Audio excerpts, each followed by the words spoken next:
My name is Claire Bennett, and I was 26 years old the day I realized my family would rather protect a lie than protect me. It happened on a cold Saturday afternoon, during my grandfather's 78th birthday party.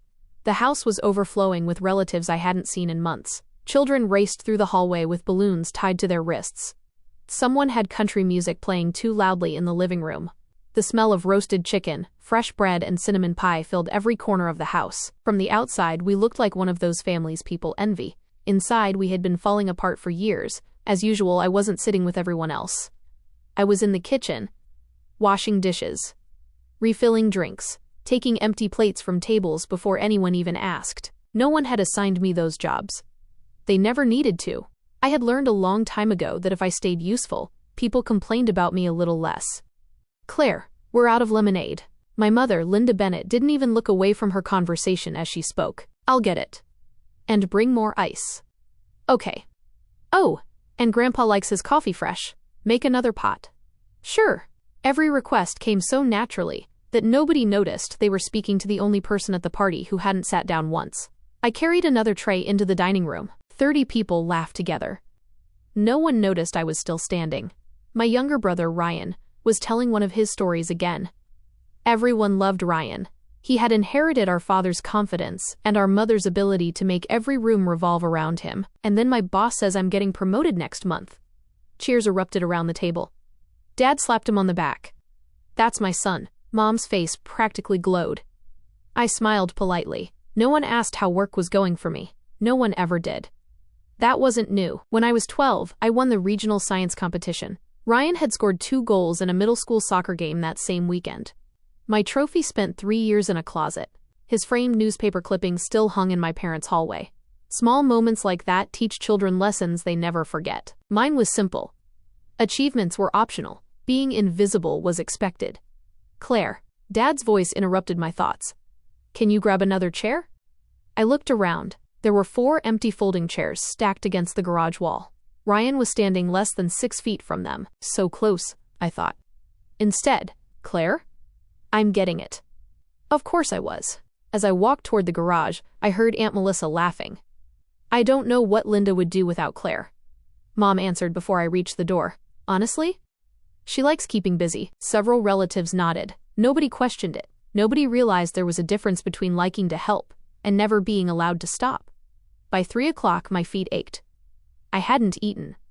I hadn't even had a full glass of water. Every time I tried to sit, someone needed something. More napkins. More coffee. Another serving spoon. Find Grandpa's reading glasses. Take pictures. Carry gifts upstairs. Clean the spilled punch. It was automatic. I wasn't a guest. I was unpaid staff at my own family gathering. I stood at the kitchen counter cutting another birthday cake while everyone else sang in the dining room. Happy birthday to you. Their voices echoed through the house. I could barely hear my own breathing over the mixer running beside me. Then my phone vibrated. One message. From my landlord. Call me when you can. It's important. A knot formed in my stomach. I slipped outside onto the back porch for less than 2 minutes and called him. Claire? Hi, Mr. Jenkins. Is everything okay? I'm sorry to bother you on a weekend. That's all right. There was a pipe leak in the apartment below yours. My heart skipped. What? Maintenance needs access today.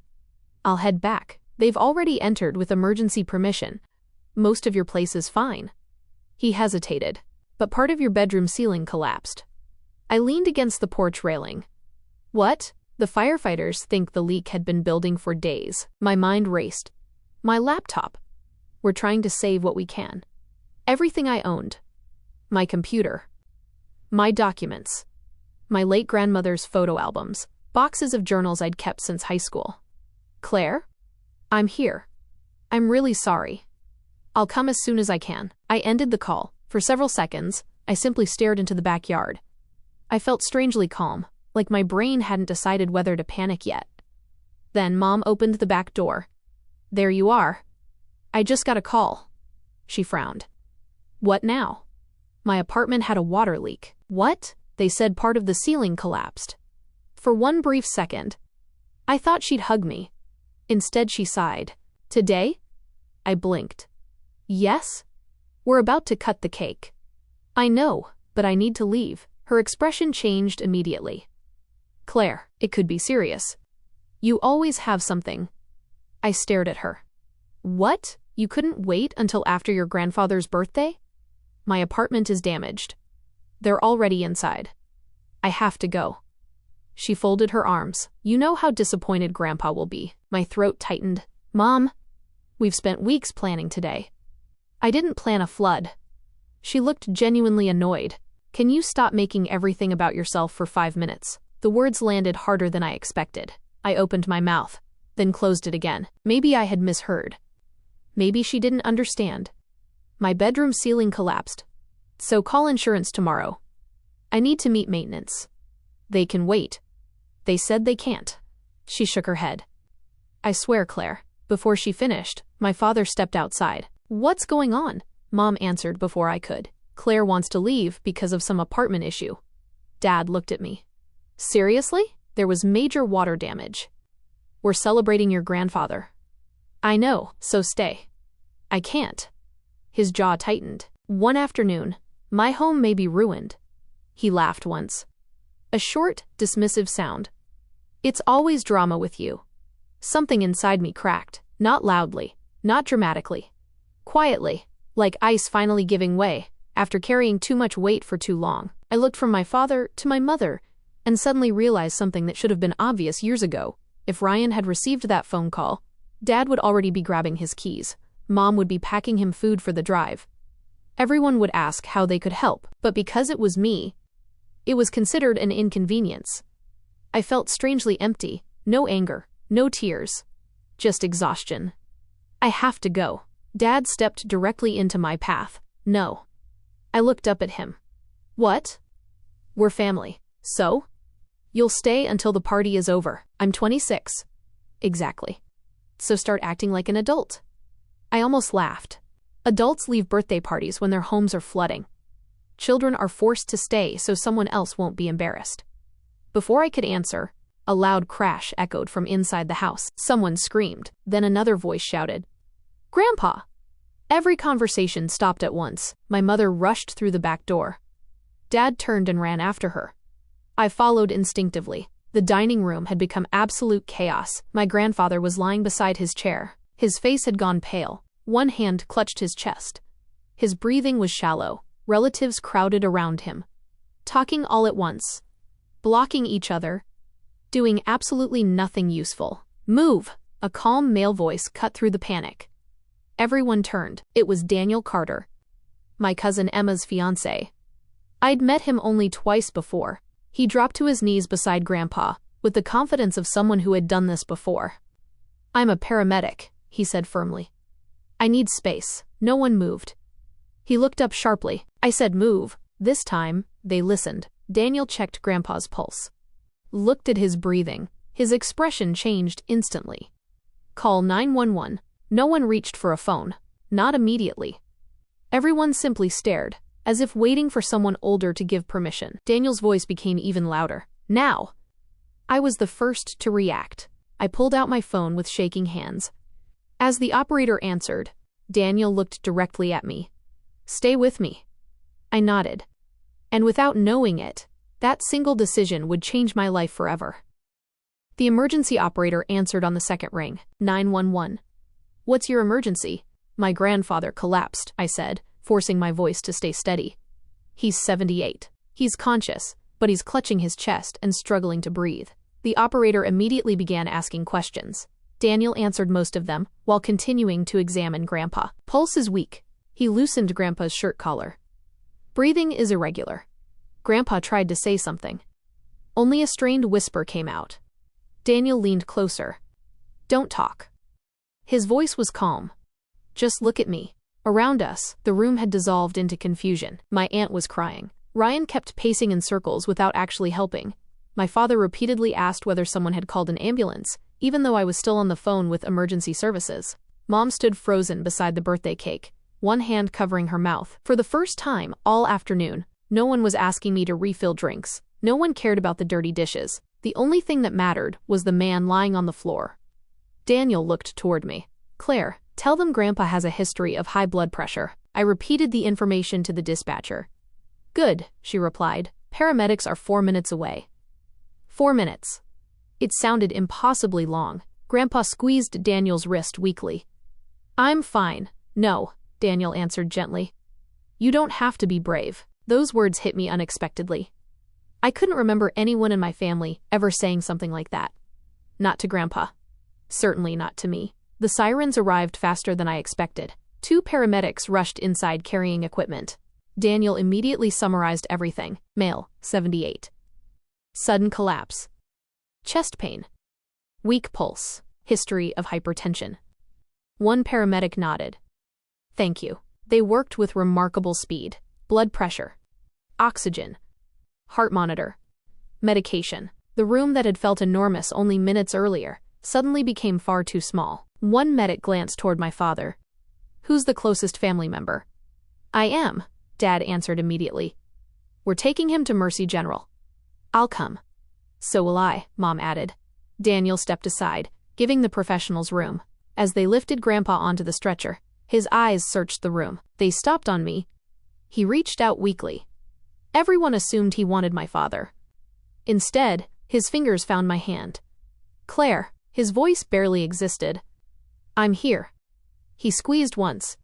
It was faint, almost imperceptible. But I felt it. Then the stretcher rolled toward the front door. The ambulance disappeared. And just like that, the house became eerily quiet. For several moments, nobody spoke.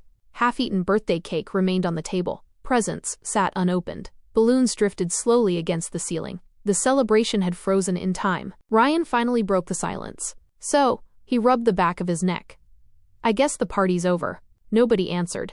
Daniel began quietly gathering the medical wrappers left behind by the paramedics. I helped him. It felt natural. We worked in silence. Finally, he looked at me. You okay? I almost gave the automatic answer. I'm fine. Instead, I surprised myself. No. He nodded. That's honest. I let out a tired laugh. I don't think I've ever had a day like this. I don't think anyone has. He tied 1 trash bag closed, then asked casually, I overheard something outside. I looked up. About your apartment. Oh. You were trying to leave. I nodded. There was a leak. What happened? I explained everything. The collapsed ceiling. The maintenance crew. My ruined bedroom. The destroyed belongings. Daniel listened without interrupting. When I finished, he frowned. And they wanted you to stay? I looked toward the hallway where my parents had disappeared minutes earlier. Apparently, he was quiet for a long moment. Finally, he said, Claire. Yeah? You know that isn't normal, right? I smiled weakly. I've heard people say that before. I'm serious. I know. No. He shook his head. I don't think you do. Those words stayed with me. Nearly everyone had left within an hour. Only a few close relatives remained to clean up.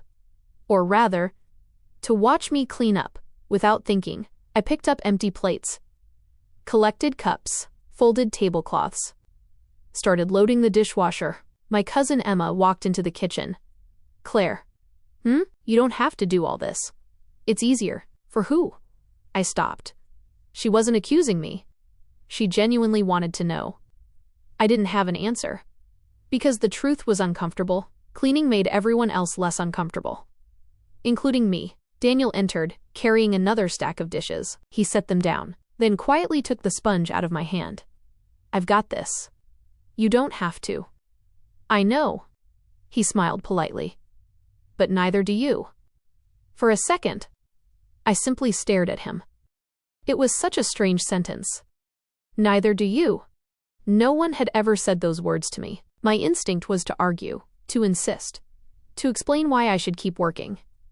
Instead, I slowly stepped away from the sink. The kitchen suddenly felt very quiet. About 30 minutes later, my father's phone rang. Every conversation stopped.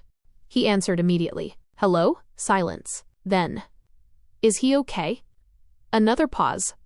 Dad's shoulders relaxed. Thank God. Mom burst into tears. The call lasted less than 2 minutes. When he hung up, everyone waited.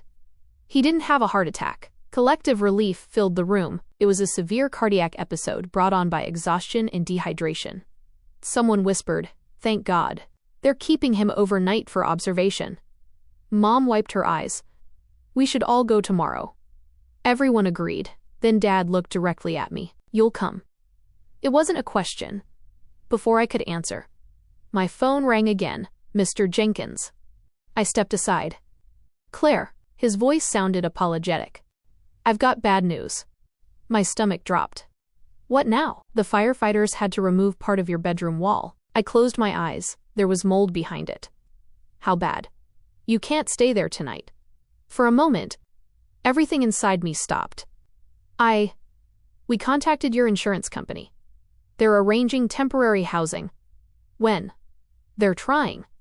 "I understand. I'm sorry. So am I." The call ended. I lowered the phone slowly. My apartment. My only safe place. Gone. For now, at least. When I turned around, everyone was looking at me. Mom frowned.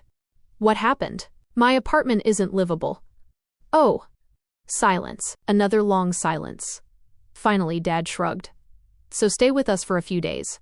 Anyone listening would have thought it sounded generous. But I knew exactly what it meant, going back into the house I'd spent years trying to escape. Back to criticism. Back to walking on eggshells. Back to never being enough. I hesitated. Ryan noticed immediately. "What? You don't want to?" I looked at him. "I don't know." Mom folded her arms. "We're offering to help." The words sounded kind. The tone didn't. Daniel quietly picked up his car keys, then looked at me. "I have a guest room." The room froze. Emma looked surprised. "So do we," she quickly added. "It's no trouble." Daniel nodded. "Exactly." My parents exchanged a glance. Dad's expression hardened. "That's not necessary." Daniel answered politely. "She's free to decide." Mom forced a smile.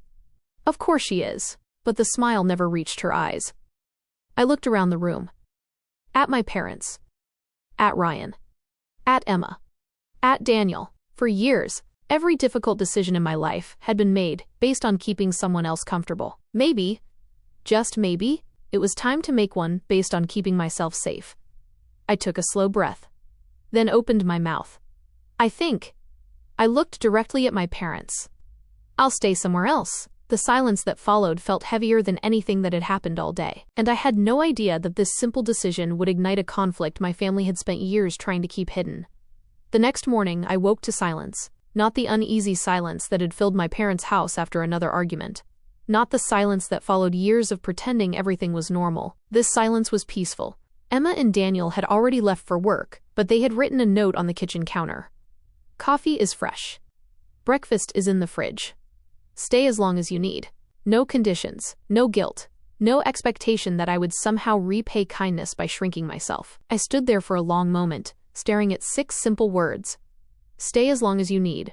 I didn't realize until then how rarely anyone had ever said something to me without expecting something in return. 2 days later, Grandpa called. His voice was still weak, but unmistakably warm. "Claire." "Hi, Grandpa. I want you to come see me." "Of course. But come alone." The hospital room was quiet when I arrived. Sunlight spilled across the blanket covering his legs.